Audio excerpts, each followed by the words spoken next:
তিন দিন ধরে পাল্টা হামলা বন্ধ থাকার পর আবারও মুখোমুখি হয়েছে যুক্তরাষ্ট্র ও ইরান। যুক্তরাষ্ট্র দাবি করেছে ইরান মধ্যপ্রাচ্যে অবস্থানরত মার্কিন বাহিনীকে লক্ষ্য করে গভীর রাতে একাধিক ব্যালিস্টিক ক্ষেপণাস্ত্র ছুড়েছে। এর জবাবে ইরান সমর্থিত গোষ্ঠীগুলোর অবস্থানে পাল্টা হামলা চালিয়েছে যুক্তরাষ্ট্র ও সৌদি আরব। এতে দুই দেশের মধ্যে কূটনৈতিক আলোচনার সম্ভাবনা আবারও অনিশ্চয়তায় পড়েছে।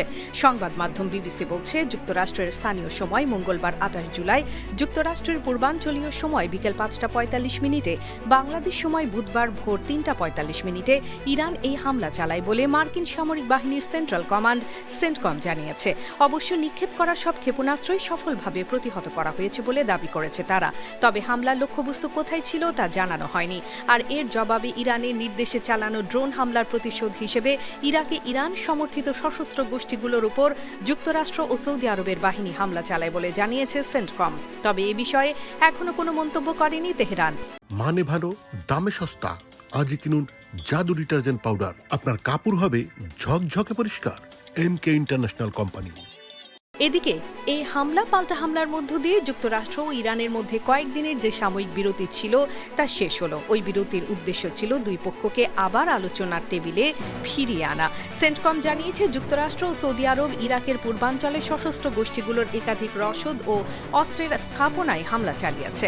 মার্কিন বাহিনীর দাবি, গত ৭২ ঘণ্টায় ইরানের ইসলামী বিপ্লবী গার্ড বাহিনী IRGCর নির্দেশে ৩০টির বেশি ড্রোন হামলার জবাব হিসেবেই এই অভিযান চালানো হয়েছে।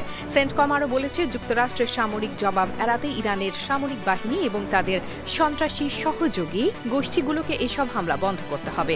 এর আগে মঙ্গলবার সৌদি আরব জানায়, দেশটির পূর্বাঞ্চলের তেল স্থাপনাগুলো লক্ষ্য করে আসা ড্রোন ভূপাতিত করেছে তাদের সামরিক বাহিনী। সৌদি প্রতিরক্ষা মন্ত্রণালয়ের মুখপাত্র মেজর জেনারেল তুর্কি আল মালিকি অভিযোগ করেন, ইরাকের ভূখণ্ডে অবস্থানরত ইরান ঘনিষ্ঠ মিলিশিয়া গোষ্ঠীগুলো এসব ড্রোন ছুড়েছে। এদিকে নতুন করে হামলা শুরু হওয়ার একদিন আগেই যুক্তরাষ্ট্রের প্রেসিডেন্ট ডোনাল্ড ট্রাম্প ইরানের সঙ্গে খুবই ইতিবাচক আলোচনা চলছে বলে মন্তব্য করেছিলেন। তখন টানা ৩ দিন ধরে দুই দেশের মধ্যে কোনো পাল্টা হামলা হয়নি। তবে হরমুজ প্রণালী নিয়ন্ত্রণ ও চলাচলের অধিকার এখনও আলোচনার প্রধান অচল অবস্থার বিষয় হয়ে রয়েছে, যদিও তেহরান এমন কোনো আলোচনা চলছে বলে অস্বীকার করে আসছে। মুক্তি টিভি নিউজ ডেস্ক। আপনারা দেখছেন আমেরিকা থেকে সম্প্রচারিত মুক্তি টিভি।